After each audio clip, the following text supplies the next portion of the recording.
All right, our next one. Dear Guruji, please will you discuss how best to approach the topic of gun violence in our country with school-aged children, particularly school shootings?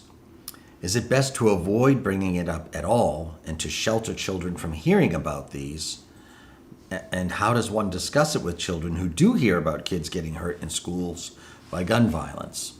So obviously your concern is about children living in a state of terror as they see more and more school shootings. Well, that's already happened in this country, in the United States, because we're averaging right now somewhere between 15 and 20 massacres per week. We're 7 months into the year, in our 8th month now, and I believe the number has already crossed 400 or thereabouts massacres, and a lot of them are in schools. So the terrorizing of children has already happened. I know some of the children in a couple of the schools where they actually happened, the children have refused to go back to school. And then on the flip side, there is a lot of parents who are pulling the kids out of school now. So how do you approach it? Well, when this applies to parents and school administrators and school teachers, you don't want to be and shouldn't be in any form of denial or withholding, because that's delusional. This stuff is all over the news and everybody hears about it. And even without watching television, children see, of all ages, I mean, even like as young as 7 or 8, they see more on their phones and on the internet than their parents would see in half their lifetime. They're so fast and they're so fastidious, they can access anything, see anything. So not talking about it is not the answer. And, television, they get more off their phones than they get off TV. Anyway, most kids are spending more time on their phones, even watching TV programs and movies. So that's a non-recommended avenue. But one of the things you really need to instill in children is, and I know they may not believe it, but that they're safe and they're loved and that things are getting better and that there's a lot of looking into this and changes are happening. Maybe not fast enough, but they are happening. Things have been implemented, and you just want to encourage them in that way. If one of your children is so adamant that he or she doesn't want to go to school, my recommendation is that you look into alternatives, because having them live in terror is not a healthy place for them to be. I mean, I'm talking about extreme cases when they're just really, really emotionally distraught and damaged and almost like on the verge of panic.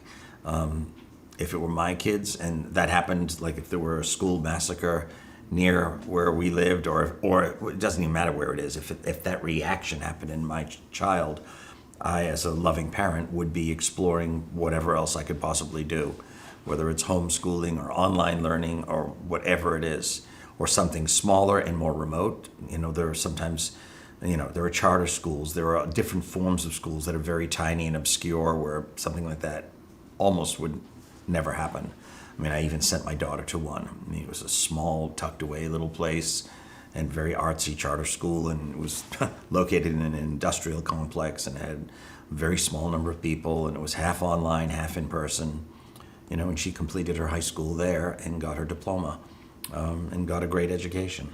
So, everybody has to make these decisions for themselves, for their own children. And, when I was raising my kids, it's always kids come first, kids come first, kids come first. So if I had to move, I'd move. If I had to change schools, I would change schools. I would just put everything aside to serve my children.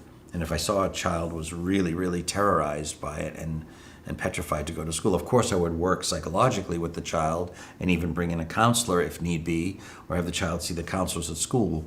But if push came to shove and that child was adamant, I would create or invent a way to make sure that my child would be able to complete his or her education and not in a state of terror.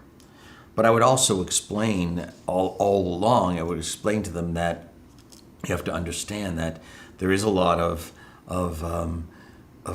crazy things. There are a lot of crazy things going on in the world, and I would never want my child or anyone's child to be deluded or lied to think that that if you do this or that, that you're automatically 100% safe. It's not a realistic way of living.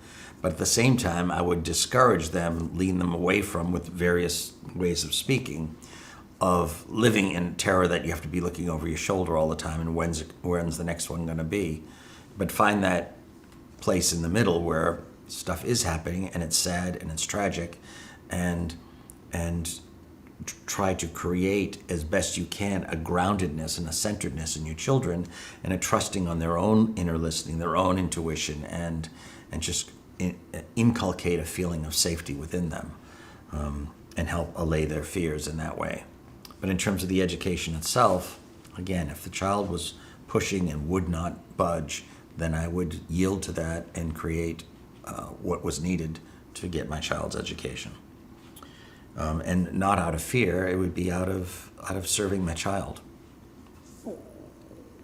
The same way, outside of guns and gun control, there's that old biblical phrase, "and a child shall lead them." If you really pay attention to your kids, they steer their parents all the time. It's just the problem is a lot of parents aren't listening or watching. Children are very, very adept, and a lot of times they do it unconsciously, but oftentimes it is conscious. They're very clear about who they are and what they know, and they only lose that connection as parents continue to ignore them or shut them down or override them.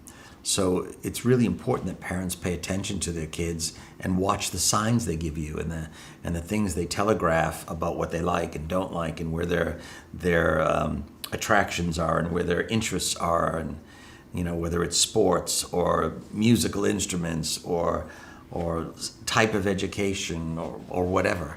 They're very, very demonstrative, and oftentimes when parents will come to me with questions, and they'll take me into their homes and lifestyles and be able to examine what's going on, it's usually a case of them not listening or overriding the kids. It's not a question of not having a clue. They just weren't paying attention or chose not to listen.